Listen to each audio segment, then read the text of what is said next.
طبعا هذا البن اليمني الحرازي. الحرازي من حراز، يعني حراز أكبر منطقة في اليمن مرتفعة على سطح البحر. صعوبة استخراجه وصعوبة تصديره على أحداث في اليمن. لكن احنا تجار الحضارة البن اليمني 100% موجود عندنا. في عندنا الإسماعيلي، في عندنا الأنواع هنا كثيرة إن شاء الله.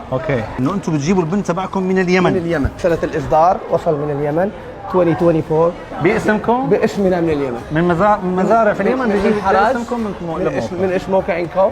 ما شاء الله. بن حرازي يوصل إلى أمريكا كامل البن اليمني. احنا بدنا البن اليمني يكون مع الجميع. أخذنا هذه الفكرة في شركة بوكا إنكو. مثلا الزبون بيجي هنا كل أنواع البن.